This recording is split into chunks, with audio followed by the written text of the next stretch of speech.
All right, here we go. All right, so take two of doing this. Bama beats the shit out of LSU 42-13, guys. I'm gonna be a little bit more quicker, but first time I did this was like 20 minutes. But yeah, Bama beats the shit out of LSU. I was wrong. I was wrong. I thought LSU was gonna win this football game. I said it like 3 weeks ago. I've been more consistent on it. Trust me, I'm standing on that take. I thought LSU was going to win this game. I thought LSU was going to make the adjustments, knowing that they played against three mobile quarterbacks. They gave them major issues. I thought they were going to make the adjustment, especially because with A&M's backup quarterback in Green coming in the second half, completely messed up the game plan because they did such a tremendous job against Connor Wigman. I thought LSU was going to make the adjustments offensively. They have the star power. They have better receivers than we do. And their offensive line is better than ours. And I thought that for the most part, LSU was going to make the adjustments, play at home, one of the toughest environments in college football, and they were going to win this game. Bama proved me wrong, and I'm glad that they did. I'm super glad that they proved me wrong, because not only did they prove me wrong, they smashed LSU 42-13. Took the starters out. I haven't seen, nobody was in that damn stadium but Bama fans in the fourth quarter. That's the most quiet I've ever seen LSU since COVID. I mean, that place was quiet by the fourth quarter. It was insane. But the keys for Alabama to win this game was they needed to dominate time of possession. Slow, methodical drives. They needed to establish the ground game. Jalen Murrow, this was the game where you needed to use his legs. The running backs needed to get way more involved compared to in the past. And the Missouri game, Jam Miller, Justice Haynes, Richard Young, all three of them got included. Well, Richard Young got included because we took the starters out, but our running backs got way more involved.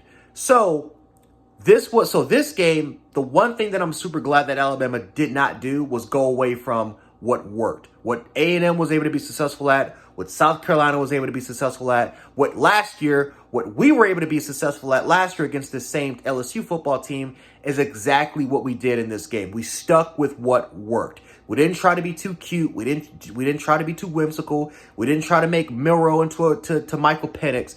We stuck to who the identity of this football team, or I should say what the past predecessors of what did to LSU. We used that identity to beat the shit out this team.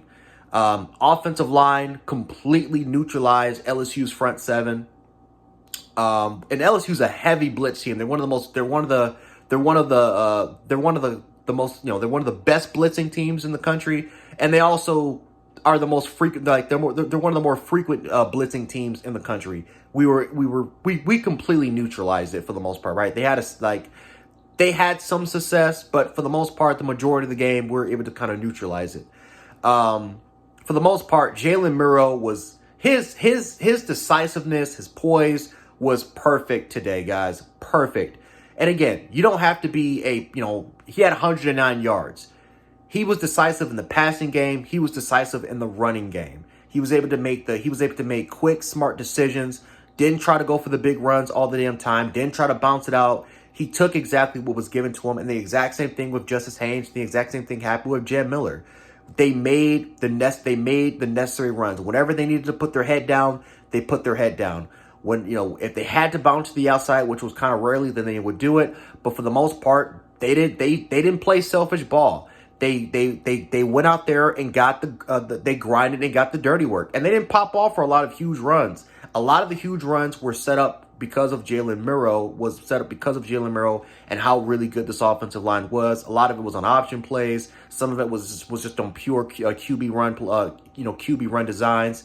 But for the most part, these running backs were able to turn out and get a lot and grind and get the dirty work and really go out there and tire this defense. Offensive line, we got to give a lot of credit. Jaden Roberts, Tyler Booker, Caden Proctor, Pritchett, Parker Brailsford. That offensive line did a really good job. Gino Vandermark, who came in for Parker Brailsford for a snap, and then was able to replace Roberts for a little bit because Roberts he was hurt for a little bit. Vandermark did a really, really good job in terms of kind of replacing the production, which was lost there. This offense did an incredible job. Nick Sheridan, got to give Nick Sheridan a lot of credit for sticking to the game plan. He wasn't selfish. He wasn't stubborn and saying, you know what, I'm going to use what works, what normally works for this football team. No, he took exactly what he said. You know what, there is a formula to beating LSU, and I'm going to replicate that formula until LSU figures out how to way to make an adjustment. And he stuck with the game plan. He stuck with what worked, which was, you know what, let's get slow, methodical drives. And we had averaged at least 5 minutes per possession. 5 minutes per possession. We controlled the clock. We dominated. We had slow, methodical drives. We gave this defense a breather. And that's exactly the formula to beating a team like LSU. Keep that offense on the sideline.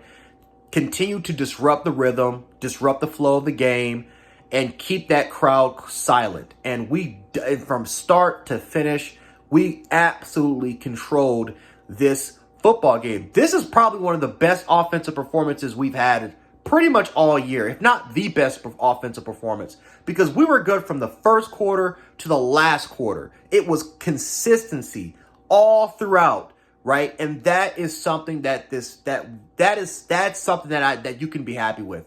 That is something that you can be proud of. Your defense, for the most part, who's been playing their asses off for the last 40 games, came into this one and they were fresh, right? Now, of course, we had some injuries. Quindarius Robinson was hurt. Devontae Smith got hurt. Like, we suffered some injuries, of course. But this defense was mainly fresh. It was, and when we had to rotate, we didn't really skip a beat because these players were fresh for the majority of the game. When you dominate that sort of possession and your defense just gets the breathing room and they don't have to really expand energy, this is the type of performance that you can use before. And I like how our defense took advantage of the opportunities that our offense gave them, right? LSU had drives where they were just marching down the football field, no huddle in particular occasions, running, mainly running some spread, or sometimes they would have some sort of success by pretty much just running stretch plays and they would have blockers still off the edge and their running backs will have some big gains. But it was a bend to no break defense, and that's exactly what that you have to respect about Kane Womack and this defense. We responded when our backs were against the wall. A couple times when they were in the red zone, they easily could have had a touchdown, 3 points in their first drive.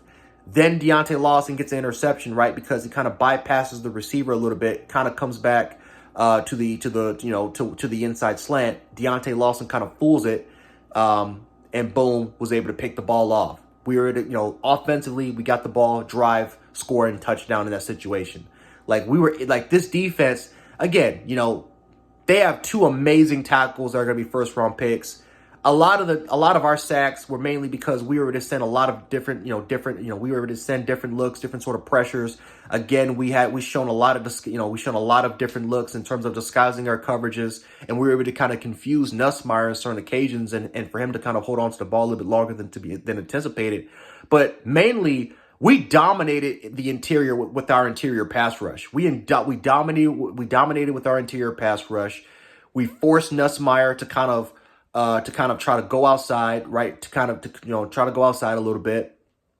And mostly our edge rushers had the speed to kind of flush him out a little bit. And we had some that resulted in sacks. We had some that were kind of resulted in Nussmeier to release the ball a little bit quicker than he normally would anticipate. We had a turnover because, we flushed him out to the outside and he tried to break, QB containment. And Jahad Campbell was able to force a fumble because of one of those situations. I am extremely happy with our interior pass rush because that's kind of one of the bigger complaints of saying, you know what, we've had pressures in certain situations, but in terms of just rushing base, can our interior defensive line formulate that pressure? And they were able to do it pretty much all day long, all night long. And that is something that you got to be extremely proud of. This defense, last 5 games, have played their asses off. They have kind of carried the burden of this offense. And this was probably the most complete game against the ranked opponent we played against. I know some people will say the Missouri game because we let 0 points happen, but there were inconsistencies throughout that first half.